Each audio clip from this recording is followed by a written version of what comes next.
repite victoria de etapa el UAE con un corredor distinto a Tadej Pogačar, algo que en el Tour de Francia no es nada habitual, ya que es el propio Tadej el que consigue llevar la mayoría de los triunfos. Tim Wellens se suma a ese grupo de corredores o club de corredores un poco que han ganado en las tres grandes, habiendo ya ganado en el Giro, en la Vuelta y hoy en el Tour de Francia. Una etapa espectacular. Vamos a hablar de Tim Wellens, de su victoria de etapa en Carcassonne y de lo que viene en Mont Ventoux. ¿Va a repetir Pogačar victoria? ¿Repetirá UAE o dejará la escapada? Poneos cómodos, que ahora lo vemos.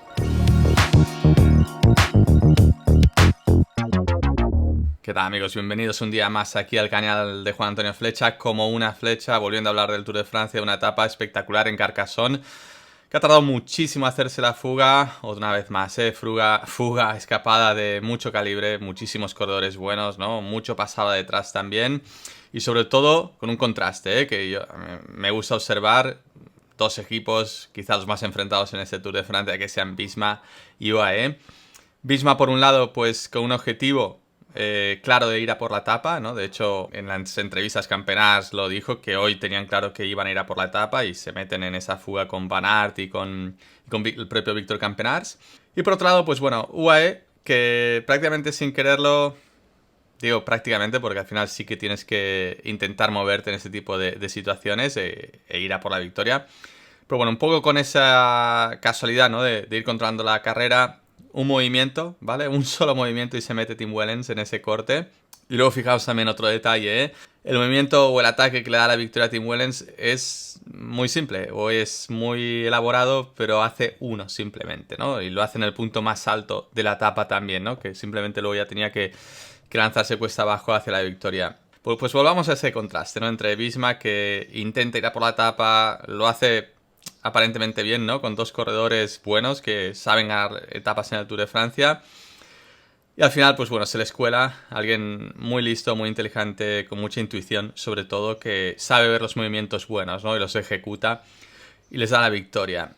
A ver, esto en parte es por todas las cualidades del corredor que he dicho y en parte también porque las cosas les están saliendo muy bien a UAE, ¿no? Y cuando estás con cierta tranquilidad, pues bueno, al final ganas confianza también, ¿no? Y esa confianza pues te hace, sobre todo, dar esos ataques y esos movimientos con mayor firmeza, por así decirlo, ¿no? También, como siempre decimos, sí que está la suerte y demás en juego. A Tim Wellens le ha salido por mérito propio, todo se ha dicho, y Visma, pues bueno, a punto ha estado de hacer esa segunda y tercera plaza, ¿no? Con Campenaerts y con Van Aert, que se le ha colado por ahí a la Philippe. Fijaos si hubiesen sido los tres primeros, hubiese sido además un podio totalmente belga, con el campeón belga ganando. O sea, vamos, un día de mucho éxito para el país un poquito así por excelencia de ciclismo, ¿eh? Recordad que hay muchísima afición en Bélgica y hoy yo creo que se lo han pasado muy bien viendo la etapa.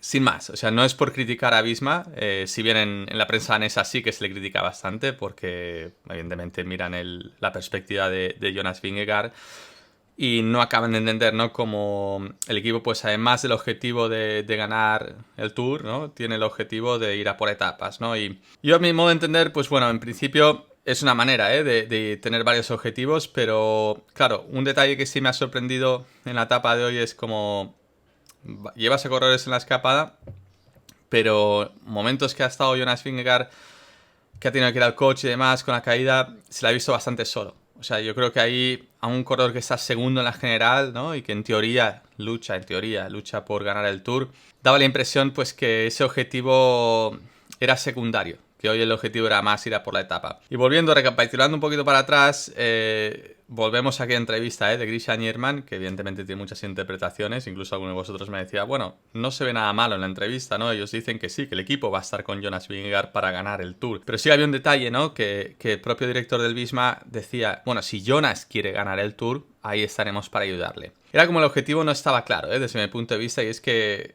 le pasaban la pelota, por así decirlo, al propio corredor para decidir si él quería ganar el Tour o no. Yo creo que es un objetivo tan importante que para no mezclaros con otros objetivos, ese sí que tiene que ser un objetivo común, ¿vale? No solo de un corredor, es de todos, ¿vale? De todos los distintos equipos el que hagan que Vingegaard, pues bueno, consiga ese Tour de Francia. Pues bueno, desde ese día de la contrarreloj en el que Jonas no le salió nada bien la crono, a Jorgensen tampoco, pues ahí es donde se dio a relucir un poquito lo que os comentaba, ¿no? De que no acababa de parecer muy claro el tema de equipo. Si bien desde mi punto de vista comenzaron muy bien el Tour de Francia, presionando y demás. Más tarde consiguieron victoria. En Mondoré incluso aisló, que muchos decían, a ver, Flecha aisló una subida de 3 kilómetros, eso no es aislar. Pero bueno, sí que evitaron sobre todo que Narváez pues estuviese preparando el ataque de Pogačar, como hemos visto que lo ha hecho en otras ocasiones, sobre todo el día de Otakam. Más o menos las cosas les salían, pero la verdad es que ahora cada vez está más claro, ¿no? Que Visma va más a la desesperada por complacer la victoria de Van Aert. Fijaos un pequeño detalle, el día de Toulouse, previo a Otakam, Van Aert estuvo ahí gastando energías, ¿no? Que posiblemente le hubiesen hecho falta al día siguiente. Y por eso digo el contraste, ¿no? Con UAE no hace derroches, a priori no se le ve haciendo grandísimos derroches por esos objetivos individuales, pero bueno, pues se mueven, hacen los movimientos buenos, con confianza sobre todo, y al final les sale. Y en el momento que hay que estar arropando a su líder por el objetivo común que tiene el equipo, ahí está, ¿no? En el caso de Wellens, un pequeño detalle ya para acabar con él. El día previo, ¿no? En la subida a Tourmalet, fue un corredor que tuvo un percance mecánico, tuvo un cambio de bici y demás, pero fue el único, ¿eh? En todo el día que tiraron fue el único que no estuvo con los de cabeza. O sea, sí que estuvo Pavel Sivakov, Marcel y demás, pero Wellens era el que faltaba, ¿eh? Estaban todos, de hecho en la retransmisión le decía, bueno, es que falta solo Wellens. Bueno, pues fijaos que al día siguiente Wellens va y te gana la etapa. Sea como sea, al final van guardando sus corredores, ¿no? También van haciendo ahí ese pequeño ahorro de energía cuando pueden y luego pues cuando lo usan les acaba saliendo. Dejad un momento que veo que se me ha apagado la luz, voy a encender otra. Pues ahora seguimos, ¿no? Con esta iluminación diferente, nunca mejor dicho, ¿no? Pues ver un poquito dónde estará esa luz en una cima mítica, ¿no? Que es nada más y nada menos que el Mont Ventoux.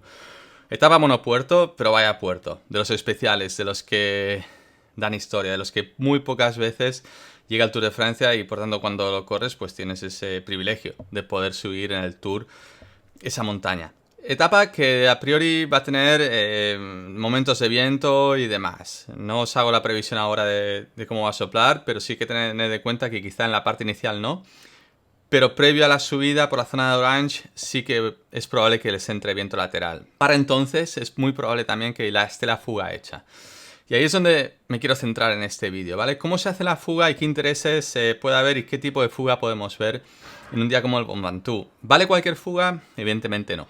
Yo creo que ahí los equipos van a tener muy claro y van a tener que trabajar, ¿vale? Para que en esa fuga esté el corredor que a ellos les interese, ¿vale? Si metes a un todoterreno pero en un escalador, hasta cierto punto no te vale. Entonces equipos que estén con mucha hambre de victoria, que cada vez son más, quedan pocas oportunidades ya, ese día sobre todo, todos esos movimientos que existan, esos cortes de 10 corredores, porque sí que entiendo que será una fuga numerosa, pues todo ese tipo de movimientos, si no hay un corredor bueno, no va a valer. Y veremos corredores y veremos equipos, ¿no? que neutralicen ese corte. Por tanto, es probable que acabe siendo un grupo grande, también que tarde lo suyo, que se haga pues a base de ataques y a base de equipos que también neutralicen momentos en que no les valga esa fuga. Por tanto, es probable también, repito, que lleve su tiempo, que tarde un poco, no espero una fuga que se haga inmediatamente. Y por tanto tendrán que lucharla los equipos interesados, sobre todo en la victoria en el Mont Ventoux.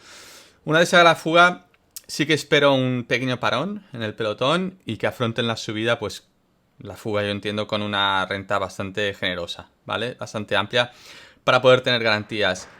¿Por qué digo esto? Porque es muy probable, y todos lo sabemos, no es un secreto, que Pogačar quiera inscribir su nombre ahí en el Mont Ventoux, que quiere ir a por la etapa. Entonces ahí veremos ese juego entre el interés que pueda tener Pogačar, que recordemos al día siguiente es una etapa fácil también en Valence, por tanto puede poner el equipo a tirar, y el número de integrantes de esa fuga, ¿no? Si al final se va una fuga tan grande que detrás pues le supone mucho esfuerzo tirarla abajo, pues esa fuga va a tener opciones de llegar al Ventoux. No va a ser fácil, pero si se vuelve a poner un corredor del calibre de Arensman, por así decirlo, que no tiene por qué ser el holandés, pero es un corredor que suba muy bien, puede tener garantías, porque afrontaría ese inicio de subida con una renta y bueno, y luego depende, ¿no? Que a Tadej Pogačar les preparen el terreno y demás de cara a su victoria en el Ventoux. Diría que, visto lo visto, es muy probable que acabe ganando Pogačar, pero me gusta pensar también en la otra opción de que al final una escapada acabe siendo la que se lleve la victoria allí, ¿por qué no? Y que alguien dé la sorpresa. Eso es todo por hoy. Gracias por ver el vídeo y nada, que tened buen descanso en este día, que no habrá etapa en el Tour de Francia. Nos vemos en la siguiente.